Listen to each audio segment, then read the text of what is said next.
Hello, I'm Julie Michaels for the Veterans Network. Now, you may know me as the host of our Homeward Bound channel, where we feature homecoming stories of our soldiers. But there are some homecoming stories that aren't about parades or backyard barbecues. It is a very, very sad story of our veterans who have served our country only to come home and be homeless. Wars throughout our nation's history have all generated their share of neglect of our returning heroes. Continuing on after World War II and Korea, and the epidemic of homeless veterans during and after the Vietnam War. They hassling people ain't even doing nothing, man. You understand? And like, the hell can I do about it, man? I can't fight the whole police department, man. I can go in there with a Uzi, man, and kill every motherfucking body, man. I ain't doing that shit no more, man. I'm through with that. Search and destroy missions, man. I ain't going through that no motherfucking more, man. Don't bring that to me. Alright? That was 30 years ago, and this is today. Skid Row, downtown Los Angeles, a city with America's largest homeless veterans population. The federally funded Department of Veterans Affairs has a program that offers grants to providers of services for homeless veterans. The problem is obvious here. The program doesn't work. Figures provided by the National Coalition for Homeless Veterans show that the ratio of homeless veterans in each state to the amount of funded available beds is staggering. And the most staggering of all is Los Angeles, right here. Los Angeles is also the home of the National Veterans Foundation. The foundation provides a continuous outreach program for homeless veterans here in Los Angeles, completely on private funds. We go out there a couple of times a week and just try and find out where the new veterans are showing up, try and look at the faces and make ourselves familiar with who's downtown, who's in Venice Beach, who's out at Santa Monica. They see us coming. You know, they know we're coming. They know we're down there. You know, the homeless, they know where to go to get information. And when they see us down there on a consistent basis, they're more comfortable with us. They're able to walk up to us and say, call us by name and say, hey, how you doing? What do you got today? You know, a lot of things like that. And we have more of a relationship with them. This is one of the spots that we hit quite frequently. This is 6th and Gladys. This is considered Skid Row. As you can see now, as we're coming up, there's a young lady being arrested, probably for drug use or possession or intent to distribute. And you know, we try and assist any way we can, giving out clothes and food. And as a team, we have each other's backs out here. It is a dangerous, violent neighborhood. And you know, we pretty much are risking our skin. There's a lot of mental problems. And you know, this is where we try to do some good. The Foundation's three-man outreach team consists of Steve Clark, Eric Skinner, and Tyrone Ballesteros. And they've learned who's who on Skid Row. They know who wants to talk, and they know who might listen. They've learned who the veterans are, yet they will reach out to anyone who is hungry or thirsty. Up in the camouflage hat, you can see him walking up right here. He's a Navy vet, and he got a dishonorable discharge. You know, as he's walking away, he told me, he's like, you know, you're not going to help me, I'm not going to help you. And he just kept walking. You know, he said some other choice words too, but, you know. A lot of times they think we're the VA too, down here trying to do something. Just like on the phones, you know, they're bitter about because the VA is not giving them the help they need, or they've been denied their benefits or whatever.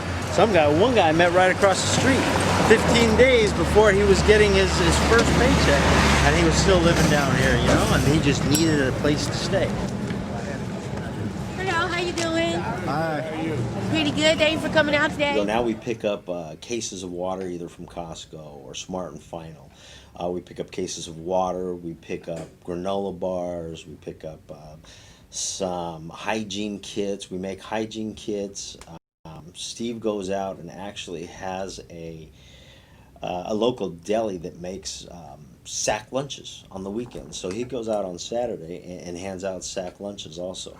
So we kind of got a relationship with the local deli. We're trying to get more relationships with maybe like a Subway, a Togo's, or anything like that. Instead of getting rid of their food, give it to us. We'll make the sandwiches, So we take that down there and we give them food, some water. On some occasions, we get clothing donated, and we stockpile the clothing, the blankets, the scarves, the hats, and we'll do one big run a month where we go down and we pass out warm clothes. Usually we got another spot where we go. We're on 6th and Gladys right here, downtown Los Angeles, Skid Row. We usually go down the street here. If you go down to Midnight Mission on 7th and San Julian, there's a lot more stuff going on down there. This is the heroin and alcohol neighborhood. Down there you got the crackheads. But they got a once a year, we're gonna help you out type of thing where you go and ask for help and they usually, tell you why you don't qualify. So, we'll let them have their party. We'll be back down here next week and they won't. That's just how it goes.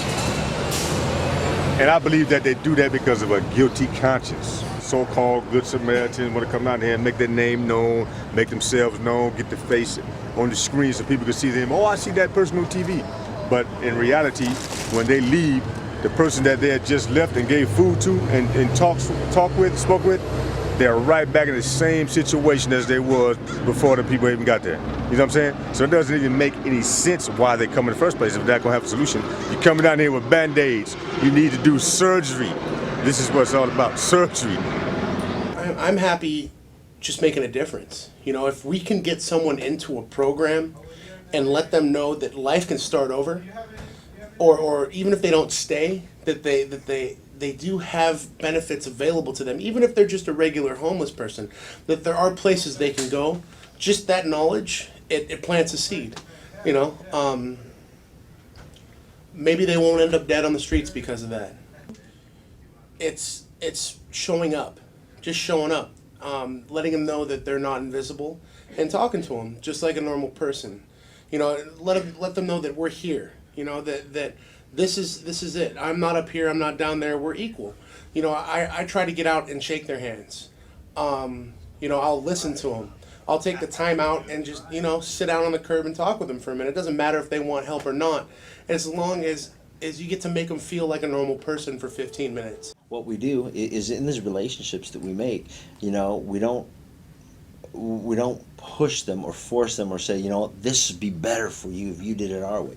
We're patient, we're consistent, and you know what? Last week, one guy, by being this way, one guy just said, finally, hey, I've seen you guys down here for weeks. I'm ready to go. Can you take me? What the van enables us to do is take them right away. With our own POVs, before we couldn't do that. We had to say, well, let me see if I can call an outreach person for you. No, it ain't that way anymore. We just say, yep, hop in, let's go. We have a relationship with a couple of the programs, a couple of the homeless veterans programs on West Side at West Side. So we take them there. We know the people in the program who run the assessment center. We know the people who run the detox centers. So we call them up, and pretty much we already know the screening process for somebody to be enrolled in that program. So half of the screening is done by us before we ever get to the program, which they like, and they just take the guy upstairs, fill out their paperwork, and then and input them right away. It's good that we have several relationships, because in the wintertime like it is now, sometimes these places get full, and it's good to say, if we're telling a guy we're going to take him, we need to have a place for him.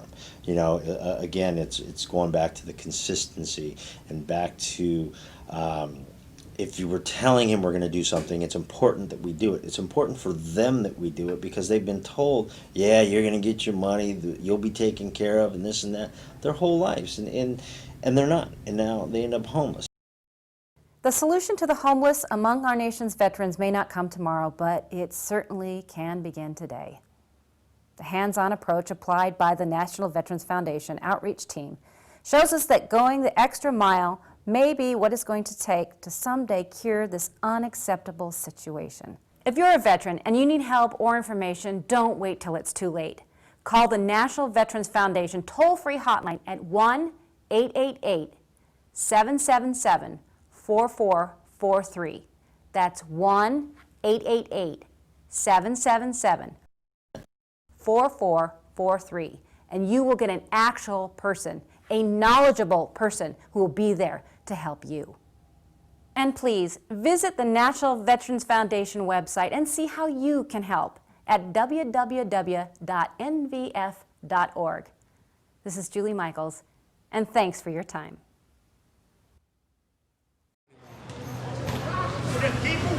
How you doing, man? You would be surprised who's down there, man. All right. Doctors, lawyers, sergeants, NFL football captains. players. Yeah, you'd be shocked. You never know until you start dialogue. Here's some good Conversation. stories down here, man.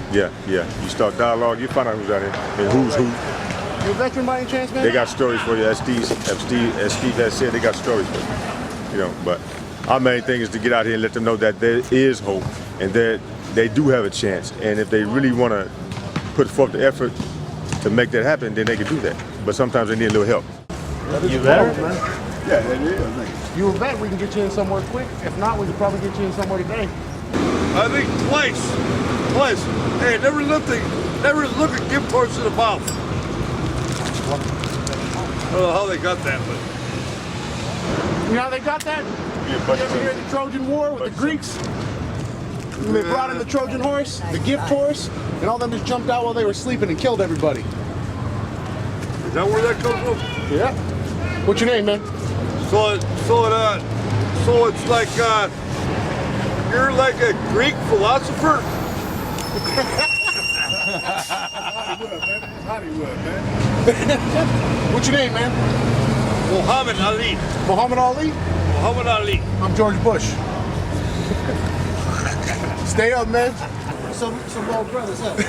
That's right. That's right. Hey man, my cousin Sugar Bear, he stutters and speaks good Spanish. Yeah. They know what I mean. All right, y'all, appreciate you. Take it easy. All right. You have fun.